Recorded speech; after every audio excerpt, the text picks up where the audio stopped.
এটা খুবই soft landing হবে, কারণ তারেক রহমান আমরা খোলাখুলি যদি বলি ডিফ্যাক্টো চেয়ারপারসন অনেক দূর থেকে।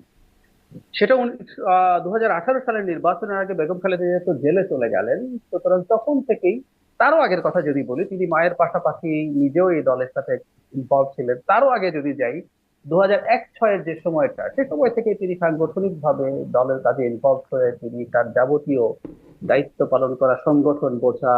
আমার মনে পড়ে তৃণমূলে গিয়ে তিনি ইউনিয়ন সম্মেলন, উপজেলা সম্মেলন এগুলো করছিলেন। তো তখন থেকে তো শুরু। এর পরবর্তীতে তিনি বিদেশে চলে যাওয়ার পর শেখ হাসিনার বিরুদ্ধে যে লড়াই, সেটা তো পথে, তারপর 18-র পর থেকে আসলে উনি দল চালাচ্ছেন।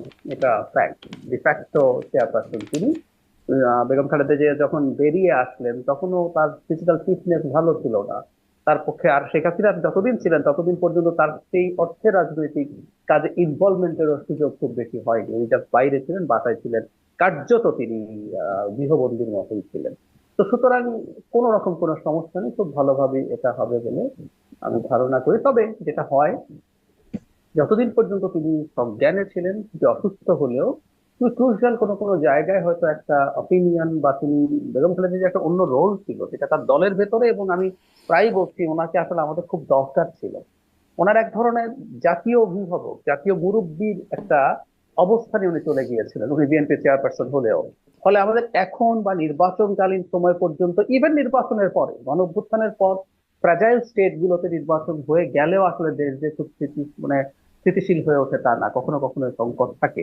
সেই জায়গাটায় বেগম খালেদা জিয়াকে যে কোনো রাজনৈতিক দল, উনি জামাতকে ডেকে যদি কিছু বলেন, উনি এনসিপি কে ডেকে যদি কিছু বলেন, উনি যদি তার দলের কাউকে ডেকে যদি কিছু বলেন, তিনি সেনাবাহিনীকে ডেকে যদি কিছু বলেন, তিনি ব্যবসায়ীদের, যে কোনো, তো ওনার যে অ্যাকসেপ্টেন্সটা ছিল, ওই জিনিসটা আসলে আমরা মিস করবো। এটা একটা বড় মিস, কিন্তু দল সেই অর্থে খুব মেজর কোনো সমস্যা করবে। জি। কিন্তু আপনিও বলছিলেন যে তখন তার রাজনীতিটা ছিল আওয়ামী লীগ, বা তখন শেখ হাসিনা আওয়ামী লীগ তার দল, সেইটার একটা প্রতিপক্ষ ছিল, বিরুদ্ধে একটা রাজনীতি করতে হতো সেই সময়।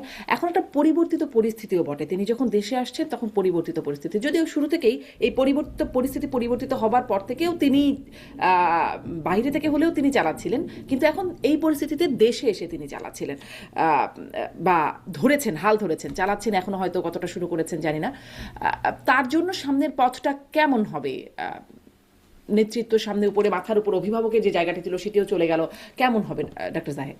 এটা একটা সাইকোলজিক্যাল ইম্প্যাক্ট তো আছেই। মানে আমরা এটা, শুধু তা না, আমি আমার অনেক আমাদের পরিবারের মধ্যে আমরা যদি নিজেরা খোঁজ করি, আমার নিজের পরিবারেও আছে।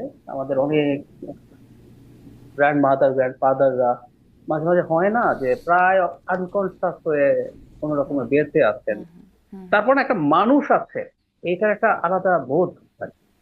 সেই মানুষটা যখন মারা যান, উনি হয়তো সে কনসাস ছিল না ওভার দ্য ইয়ার। কেউ কেউ এটা হয়, কিছু ডিমেনশিয়া পেশেন্ট আছে, কিছু আলজাইমার্স পেশেন্ট আছে, কিছুই জানেন না, কিছুই বোঝেন না, বেডেই থাকছেন 2-3 বছর, 4 বছর। তারপরে সে মানুষের মৃত্যু যাওয়ার পর একটা ফাঁকা অনুভূতি হয় তার প্রিয়জনের মধ্যে। তো হুম। সেই তুলনায় তো বেগম খালেদা জিয়া, এই যে লাস্ট সশস্ত্র বাহিনী দিবসেও তিনি গেলেন, কনসাসলি সুন্দরভাবে কথা বললেন। উনি হয়তো শারীরিকভাবে প্রচুর অক্ষম ছিলেন, কিন্তু তার তো মানসিক যে বুদ্ধিবৃত্তিক যে জায়গা, সেটা অনেকটাই ইন্ট্যাক্ট ছিল। সুতরাং এটা তো ফ্যাক্ট যে তিনি যেখানে রোল প্লে করতে পারবেন কি পারবেন না, এই একটা সমস্যার জায়গা আছে। আর সন্তান হিসাবে আমরা তারেক রহমানের বিভিন্ন জায়গায় ছবি দেখলাম। মানে তার কাছে এখন বড় চ্যালেঞ্জ হচ্ছে এটা, মানে ওনার মা তো, কিন্তু এই মায়ের জন্য যে শোক করবেন সে সময়টাও তার হাতে নেই।